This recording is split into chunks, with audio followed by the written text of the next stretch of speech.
팀에 이어서 사도행전 27장 22절에서 26절까지 말씀 제가 봉독하겠습니다. 사도행전 27장 22절 내가 너희를 구원하노니 이제는 안심하라. 너희 중에 아무도 생명에는 아무런 손상이 없겠고 오직 배뿐이리라. 내가 속한 바고 내가 섬기는 하나님의 사자가 어젯밤에 내 곁에 서서 말하되 바울아 두려워하지 말라. 내가 가이사 앞에 서야 하겠고 또 하나님께서 너와 함께 항의하는 자를 다 내게 주셨다 하였으니 그러므로 여러분이 안심하라. 나는 내게 말씀하신 그대로 되리라고 하나님을 믿노라. 그런즉 우리가 반드시 한 섬에 걸리리라 하더라. 아멘. 오늘 22절 말씀 내가 너희를 권하노니 이제는 안심하라.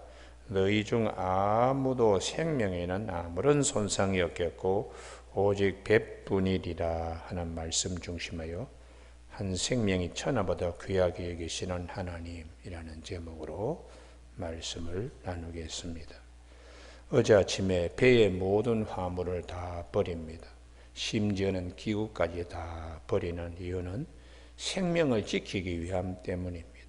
생명의 소중함 때문이지요. 그래서 하나님께서도 우리의 생명이 얼마나 소중한가를 참새 한 마리를 가지고 비유하고 있습니다. 참새 두 마리가 한 아사리온에 팔리지 않느냐. 그러나 너희 아버지께서 허락하지 아니하시면 그 하나도 땅에 떨어지지 아니하리라. 너희에게는 머리털까지 다 세신 바 되었나니 두려워하지 말라. 너희는 많은 참새보다 귀하니라고 마태복음 10장 29절 이하에서 말씀해 주고 있습니다. 주님께서 마태복음 16장 26절에서 사람이 만일 온 천하를 얻고도 제 목숨을 잃으면 무엇이 유익하리요? 사람이 무엇을 주고 제 목숨과 바꾸겠느냐고 그렇게 말씀하십니다. 오늘 아침에 이 사도 바울이 로마로 가는 배를 타고 거기 가다가 작은 항구 미항에 겨울을 날 수 있는 과동하기를 권했지만은 사람들이 다 선주와 선장의 말을 더 신뢰하고 백부장도 그렇게 생각하는 거예요. 바울은 비록 작은 항구이지만 여기서 겨울 나는 것이 안전합니다 했는데 사람들은 다 베닉스로 가서 거기서 겨울을 나자고 하면서 가다가 이 사고가 이제 풍랑을 만나가지고 험한 일을 경험하게 되는 것입니다. 세상 사람들은 하나님께서 우리를 얼마나 사랑하시는가 이 사랑을 깨달아야 되는데 그런 사랑보다는 우리 생각들로 많이 살아갑니다. 아니 그 좋은 곳에 가면은 더 편할 텐데 아니 여러 가지 생활 편의 시설이 잘 되어 있는 큰 항구로 가면은 겨울나기도 훨씬 좋고 얼마나 좋겠는가 이렇게 생각하는 것이죠. 이게 이제 우리가 이 세상을 사랑하는 마음 때문에 여러 가지 어려움을 겪게 되는 것입니다. 거기 가서 더 즐기고 거기 가서 더 편하게 지내고 이런 생각요. 그래서 사도 요한이 이렇게 우리에게 권면하고 있지요. 안목의 정력, 육신의 자랑, 이생의 육체의 자랑 이런 것들은 다 아버지께로부터 온 것이 아니다. 이렇게 가르쳐주고 있습니다. 교회의 신앙생활 하는 것에도 마찬가지입니다. 편안과 중심으로 우리가 많이 따라가기 쉬운데 조금 어려움이 있고 좀 힘듦이 있더라도 하나님의 뜻이 어디 있는가를 잘 성찰할 수 있는 우리 모든 성도들이 되시기를 주님의 이름으로 축복합니다. 그곳에 하나님께서 함께 하시기 때문입니다. 만약에 미항에 머물러 있었다면 이런 이제 어려움을 겪지 않네. 그럼에도 불구하고 베닉스로 가려고 하다가 이런 일을 이제 경험하게 되었는데 그 바다에서 하루만이 아닙니다. 며칠씩 그냥 하늘의 해와 밤에 별을 볼 수 없을 정도의 폭풍우 가운데서 정신없이 그냥 굶기도 하고 배멀미도 하고 얼마나 정신이 없겠습니까?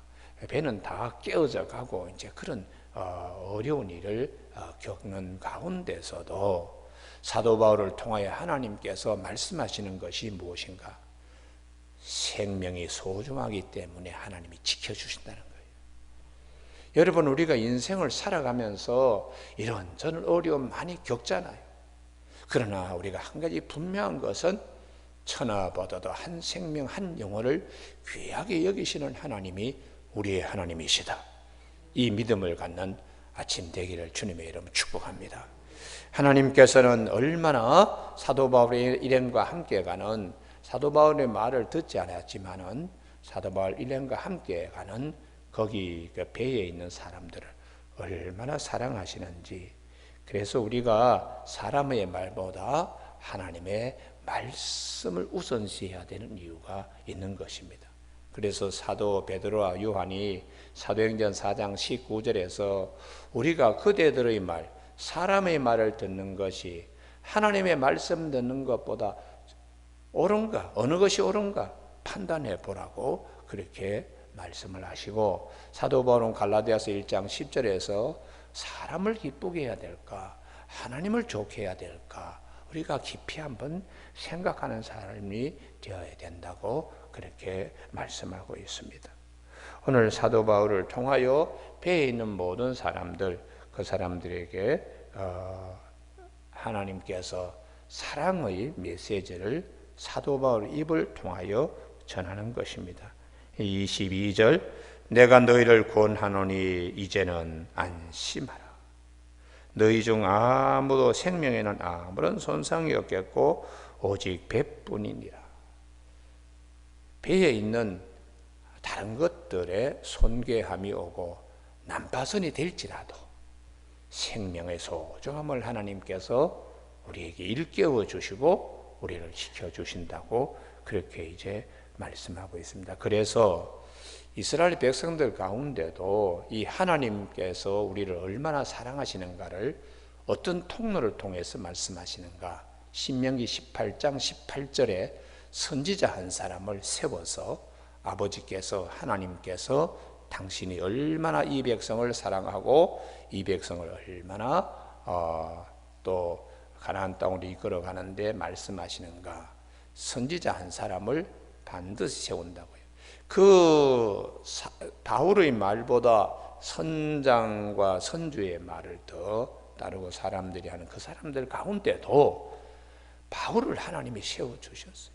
바울을 세워주셔서 하나님의 음성과 하나님의 뜻과 하나님의 예정하심을 일러주는 것처럼 하나님께서는 한 영혼을 천하보다 귀하게 여기기 때문에 항상 말씀의 통로를 열어주십니다. 신명기 18장 18절에 내가 그들 형제 중에서 너와 같은 선지자 하나를 그들을 위하여 일으키고 내 말을 그 입에 두리니 내가 그에게 명령하는 것을 그가 무리에게 다 말하리라. 할렐루야. 그러면 저분이 어떻게 하나님이 보내신 선지자고 하나님의 말씀을 대언하는 자입니까? 이렇게 의심이 들 때는 정함이 있거나 성취함이 있어야 한다. 선지자가 한 말에 정함이나 성취함이 없으면 자기 생각을 함부로 얘기한 것이고 하나님으로부터 온 것이 아니다. 이렇게 신명기 18장 22절에서 말씀하고 있습니다. 그래서 이 사도 바울이 말한 대로 여러분 한 사람도 생명에 지장 없습니다. 이제 걱정하지 마시고 곧 우리가 이렇게 배가 지금 뭐 정처 없이 막 이렇게 그냥 이렇게 바닷물결에 치면 이리로 가고 저렇게 바닷물결에 치면 저리로 가고 하는데 이제는 한 섬에 배가 걸려서 우리가 거기에 도착할 것이라고 이렇게 이제 말씀하셨는데 그 말씀하시는 대로 그렇게 이루어지는 것입니다. 여러분 오늘 아침에 우리 모두에게 주님이 마태복음 10장에서 머리털 하나까지도 다 세신 바 되신 하나님이 이 배에 사도 바울을 세우신 것처럼 우리의 인생의 배도 성령님을 우리에게 세워주셔서 듣게 하시고 말씀하시게 하신다는 거예요. 이게 대단히 중요합니다. 그래서 할 말을 너희에게 넣어준 것 때는 너희 속에서 말씀하시는 이는 성령님이라는 것이 할렐루야. 그리고는 하시는 말씀이 마태복음 10장 40절에 너희를 영접하는 것은 나를 영접하는 것이고 나를 영접하는 것은 나를 보내신 이를 영접하는 것이라고 이렇게 말씀하십니다. 그래서 한 생명이 천하보다 귀하기 때문에 성령님을 우리 가운데 보내주셔서 사도 바울이 말하는 것처럼 성령님이 우리에게 말씀하시게 하는 겁니다. 할렐루야. 그래서 한 생명이 천하보다 귀하게 이렇게 하나님이 축복하시는 것입니다. 여러분, 오늘 아침 우리 모두가 사도 바울의 음성을 배에 있는 사람들이 굉장히 한마디 한 말씀을 귀담아 들어야 되는 것처럼 내가 어렵고 힘들고 할 때 성령님이 나에게 사도 바울이 서서 말씀하시듯이 성령님께서 말씀하십니다. 그래서 예수님께서 요한복음 14장 16절에 보혜사 성령님께서 내가 또 다른 보혜사를 아버지께 구하겠으니 그분이 우리 속에 계시고 영원토록 함께 하신다고 말씀하시는 겁니다. 할렐루야. 그래서 세상은 이분이 진리의 영이기 때문에 세상을 그를 받지 아니하지만은 그분은 하나님께로부터 들은 모든 것을 우리에게 다 말씀하신다고 그렇게 요한복음 14장에서 말씀해 주고 있습니다. 그래서 우리가 살다 보면 굉장히 힘들고 어려운 일 있을 때에 자꾸 사람의 얘기를 많이 귀담아 듣는데 하나님 편에서 오는 하나님의 음성을 꼭 듣는 축복이 있기를 바랍니다. 할렐루야. 그 축복은 우리 한 생명이 천하보다 얼마나 귀한 것인가를 하나님이 우리 일깨워 주시는 거예요. 그 예수를 믿는 사람의 가장 큰 축복은 성령님이 함께 동행하십니다. 그래서 그분이 무엇을 말씀하시는가 하면 걱정하지 마라, 염려하지 마라. 하나님께서 다른 것은 몰라도 너 생명은 하나님이 꼭 지켜주신다. 할렐루야. 이 죽을 바다에서 한 생명 한 생명을 하나님이 다 지켜주시듯이 사도 바울을 통하여 말씀하시는 것처럼 우리 인생의 여러 가지 많은 힘든 일뿐만 아니라 죽음의 자리에서도 우리에게 성령님을 보증으로 하나님이 보내주셔서 우리에게 부활에 참여하게 하나님이 하신다는 거예요. 할렐루야. 이게 이제 고린도후서 5장 5절의 말씀입니다. 우리 하나님께서 고린도후서 5장 5절에서 성령을 우리에게 보증으로 주셨다고 그렇게 말씀하시는데 죽을 것이 생명의 상kim바 되게 하려 함이라 곧 이것을 우리에게 이루게 하시고 보증으로 성령을 우리에게 주신 이는 하나님이시니라 이렇게 말씀하십니다. 천하의 어떤 것보다 한 생명이 소중하기 때문에 육신의 장막이 부서지더라도 하나님은 지켜주시는 것입니다. 그 보증이 성령이십니다.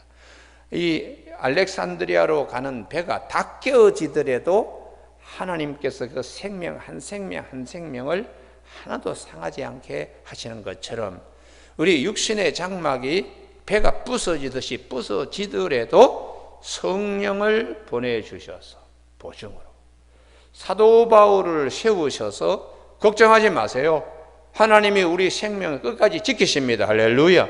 이렇게 오늘 말씀하시는 이 말씀이 우리들의 인생 여정에 꼭 기억되는 아침 되기를 바랍니다. 이 말씀이 과거의 사건을 역사적으로 설명하는 게 아닙니다. 이 역사적인 사건을 통하여 하나님이 우리에게 던지시는 말씀이고 심으시는 말씀이고 붙잡게 하시는 말씀이고 승리하게 하시는 말씀입니다. 신앙생활 하면서 우리가 이 부분을 절대로 놓치면 안 돼요. 왜 하나님께서 이스라엘 백성들에게 선지자를 세우시는가? 왜 사사를 세우시는가? 왜 제자들을 세우고 왜 사도 바울을 세우시는가? 우리에게는 성령님을 이렇게 보내주셔서 주님의 백성, 거룩한 주의 백성됨에 조금도 부족함이 없도록 하나님의 뜻을 우리에게 말씀하고 계시는 것입니다. 이 부분을 이제 우리가 알지 못하면 하나님의 백성으로 든든히 설 수가 없습니다. 그래서 열왕기하 3장에 보면 아합 임금이 그 길랏 라못이라고 잃어버린 고토를 회복하려고 남쪽에 있는 임금 여호샤밧을 이제 초청했어요. 여호샤밧은 항상 하나님의 뜻이 어디 있는가를 묻는 영적인 굉장히 귀한 임금인데, 저 아합 임금 선지자에게 한번 물어봅시다. 이게 전쟁을 우리가 남북이 연합해서 해도 되는 일인지 아닌지를 한번 물어봐야지 선지자가 어디 있습니까? 했더니 아합이 하는 얘기가, 그 미가야라는 사람이 그 있긴 있는데 꼭 물을 때마다 나를 기분 나쁘게 하는 말만 합니다. 내 뜻과 반하는 얘기만 합니다. 이렇게 아합이 아주 미가야 찾는 걸 듣기 싫어하고 좋지 않게 여깁니다.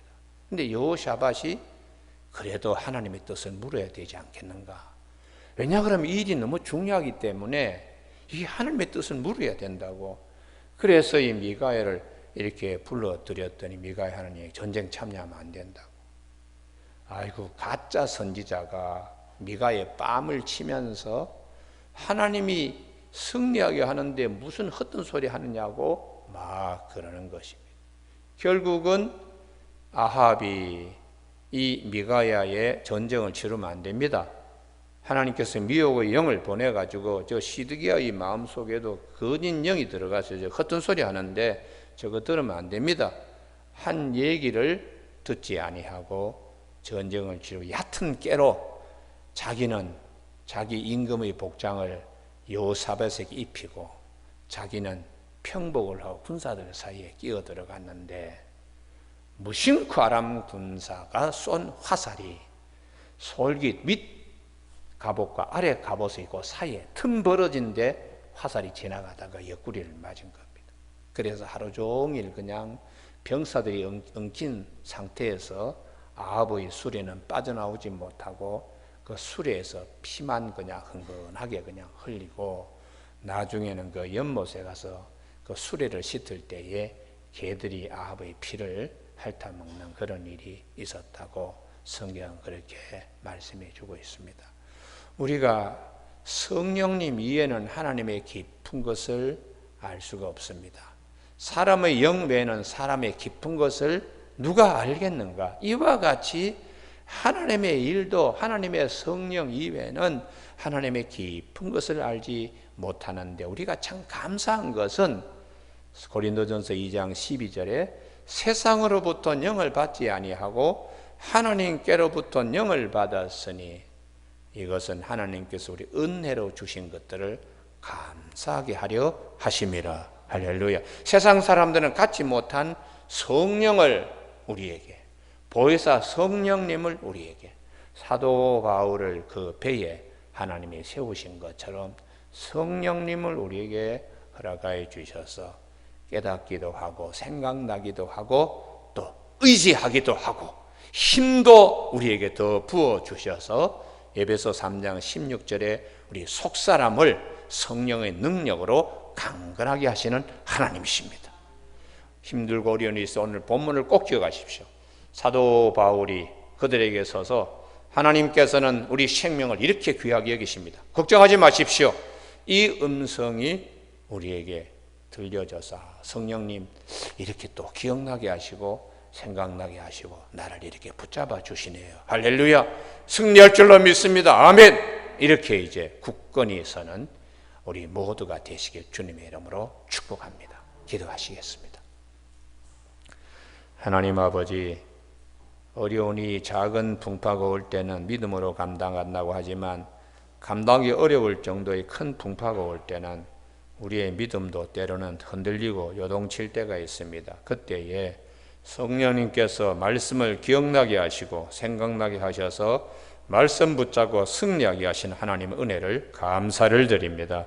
오늘도 우리 가운데 찾아오셔서 늘 함께 하시고 말씀하시는 성령님의 음성을 귀담아 듣는 거룩한 교회로 부족함이 없게 하여 주셔서 성령이 교회들에게 하신 말씀을 들을지어다라는 요한계시록의 반복적인 말씀을 늘 기억하면서 오늘도 이 일이 아버지로부터 온 것인지 사람의 꾀에서 온 것인지를 잘 분별하여 하나님의 뜻이 하늘에서와 같이 땅에서도 이루어지는 귀한 복되고 거룩한 나날이 될 수 있도록 성령 인도하여 주시기를 원하오며 예수님의 이름으로 기도드립니다. 아멘. 하늘에 계신 우리 아버지, 아버지의 이름을 거룩하게 하시며 아버지의 나라가 오게 하시며 아버지의 뜻이 하늘에서와 같이 땅에서도 이루어지게 하소서. 오늘 우리에게 이루할 양식을 주시고 우리가 우리에게 잘못한 사람을 용서하여 준 것 같이 우리 죄를 용서하여 주시고 우리를 시험에 빠지지 않게 하시고 악에서 구하소서. 나라와 권능과 영광이 영원히 아버지의 것입니다. 아멘. 조용히 자유롭게 기도하시다가 돌아가시기 바랍니다.